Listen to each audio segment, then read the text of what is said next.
มือนี้เฮากับมาเลี้ยงปูตาพี่น้องเอ้ยน้ำหน้ากับบักซองเศร้าพี่น้องปูตามาเลี้ยงข้าวเลี้ยงน้ำข้าวน้ำซ้ำปลาอาหารการอยู่การกินพี่น้องเอ้ยมีผู้ใหญ่บ้านมีกำนันมีไว้กำนันบ่มีผู้ช่วยมีสารพัดพี่น้องลูกหลานมาอันนี้คือเอาข้าวมาส่งเพิ่นนะพี่น้องเนาะเอาข้าวมาส่งเพิ่นโอ้ยโอ้นี่บ่เลี้ยงควายโอ้โพดเถอะเนาะพี่น้องเนาะโอ้ยมีแหงยาว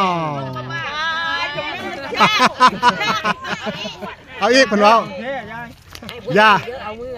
ย่าเซเพิ่นว่าฮะอันนี้ขออนุญาตอันนี้เพิ่นขึ้นเอาอาหารไปให้ปู่ตาเนาะครับเนาะแล้วเราบ่ครับตาตัวนี้เอาขึ้นอาหารขึ้นถวายแล้วเนาะ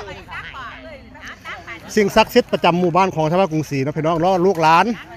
ก็พากันจื้อเอาเด้อพี่น้องเด้อว่าปู่ย่าตายายเพิ่นพากันเฮ็ดแนวใดมาเลี้ยงข้าวเลี้ยงน้ำเหล้าไหไก่โตเพื่อให้ลูกหลานอยู่ดีมีแห้งอยู่เย็นเป็นสุขฝนฟ้า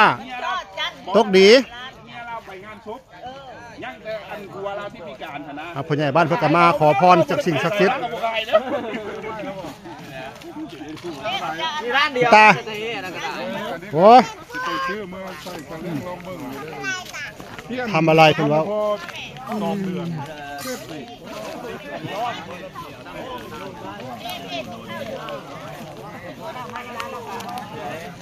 สาวกำลังเสิร์ฟอาหารพี่น้องผู้สาวงามชาวกรุงศรีเฮากำลังเสิร์ฟอาหารนะนี่นะสาวงามสกลนครเฮ้ยหายากเลยพี่น้องไอ้ผู้สาวงามหายากอยู่ได้กำลังเริ่มครับผมกำลังเริ่มข้าวน้ำซ้ำปลากำลังพากันยายมีเหล้าไหไก่โตพี่น้องเลย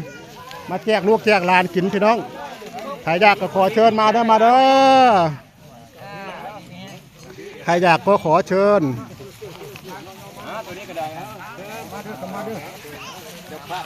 โอ้ได้ต้มไก่เราวันนี้ต้มไก่อาหารการอยู่การกินคุณป้าได้คนต้มไก่แล้วคุณป้าเนาะนั่นไผ่ฮ้อนไผ่นาก็มาผิงไฟน้ำพันเว้ามาทางนี้ต้มไก่โอ้สุดยอดแซ่บขนาดครับผมแซ่บตามสบาย